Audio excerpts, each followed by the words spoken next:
tanggal 28 Juli.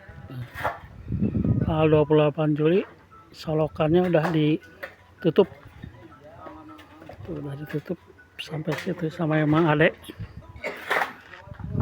Ini kiri, ini kanan.